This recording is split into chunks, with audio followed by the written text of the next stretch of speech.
1 Chroniques, chapitre 12.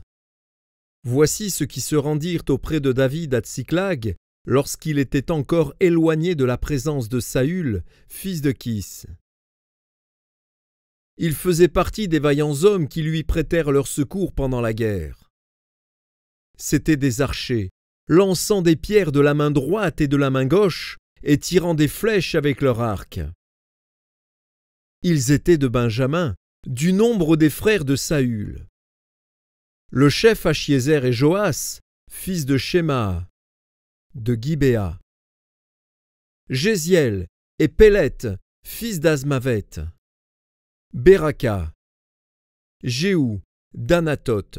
Jishmaéja, de Gabaon. Vaillant parmi les 30 et chef des 30. Jérémie, Jachaziel, Joshanan, Josabad, de Guédéra. Elouzaï, Jérimoth, Béalia, Shemaria, Shephatia, de Haroph, Elkana, Jishija, Azaréel, Joézer et Jashobéam, Coréite, Joéla et Zébadia, fils de Jérocham, de Guédor. Parmi les Gathites, des hommes vaillants partirent pour se rendre auprès de David dans la forteresse du désert, des soldats exercés à la guerre, armés du bouclier et de la lance, semblables à des lions et aussi promptes que des gazelles sur les montagnes. Ézer, le chef. Abdias, le second. Eliab, le troisième. Mishmana, le quatrième. Jérémie, le cinquième. Ataï, le sixième. Éliel, le septième. Joshanan, le huitième. Elzabad, le neuvième. Jérémie, le dixième. Magbanaï, le onzième. C'étaient des fils de Gad, chefs de l'armée. Un seul, le plus petit, pouvait s'attaquer à 100 hommes, et le plus grand à 1000. Voilà ceux qui passèrent le Jourdain au premier mois, lorsqu'il débordait sur toutes ses rives, et qui mirent en fuite tous les habitants des vallées, à l'Orient et à l'Occident. Il y eut aussi des fils de Benjamin et de Juda qui se rendirent auprès de David dans la forteresse. David sortit au-devant d'eux et leur adressa la parole, en disant : « Si vous venez à moi dans de bonnes intentions pour me secourir, mon cœur s'unira à vous. Mais si c'est pour me tromper au profit de mes ennemis, quand je ne commets aucune violence, que le Dieu de nos pères le voie et qu'il fasse justice. » Amasaï, l'un des principaux officiers, fut revêtu de l'esprit et dit : « Nous sommes à toi, David, et avec toi, fils d'Isaïe. Paix, paix à toi, et paix à ceux qui te secourent, car ton Dieu t'a secouru. » Et David les accueillit et les plaça parmi les chefs de la troupe. Des hommes de Manassé se joignirent à David lorsqu'il alla faire la guerre à Saül avec les Philistins. Mais ils ne furent pas en aide aux Philistins.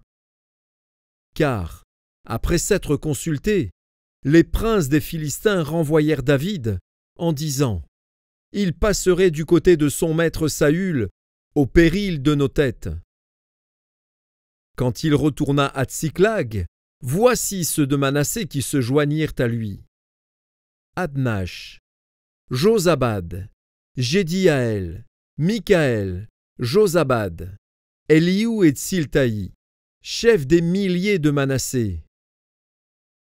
Ils prêtèrent leur secours à David contre la troupe, des pillards amalécites, car ils étaient tous de vaillants hommes et ils furent chefs dans l'armée.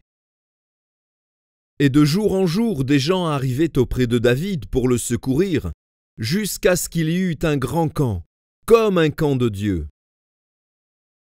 Voici le nombre des hommes armés pour la guerre qui se rendirent auprès de David à Hébron, afin de lui transférer la royauté de Saül, selon l'ordre de l'Éternel.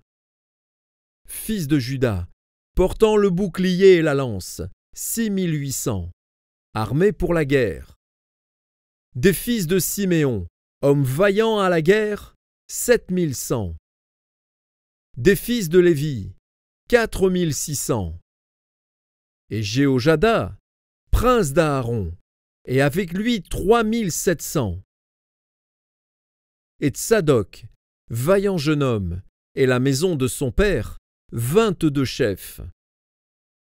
Des fils de Benjamin, frères de Saül, 3000. Car jusqu'alors la plus grande partie d'entre eux était restée fidèle à la maison de Saül. Des fils d'Éphraïm, 20 800. Hommes vaillants, gens de renom, d'après les maisons de leurs pères.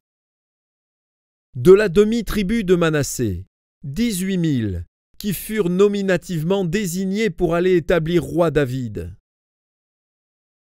Des fils d'Issachar, ayant l'intelligence des temps pour savoir ce que devait faire Israël, 200 chefs, et tous leurs frères sous leurs ordres. De Zabulon, 50 000, en état d'aller à l'armée, munis pour le combat de toutes les armes de guerre, et prêts à livrer bataille d'un cœur résolu. De Nephtali, 1000 chefs, et avec eux 37 000, portant le bouclier et la lance. Des Danites, armés pour la guerre, 28 600. D'Azer, en état d'aller à l'armée et prêts à combattre, 40 000. Et de l'autre côté du Jourdain, des Rubénites, des Gatites et de la demi-tribu de Manassé, avec toutes les armes de guerre, 120 000. Tous ces hommes, gens de guerre, prêts à combattre, arrivèrent à Hébron en sincérité de cœur pour établir David roi sur tout Israël. Et tout le reste d'Israël était également unanime pour faire régner David. Ils furent là 3 jours avec David, mangeant et buvant, car leurs frères leur avaient préparé des vivres.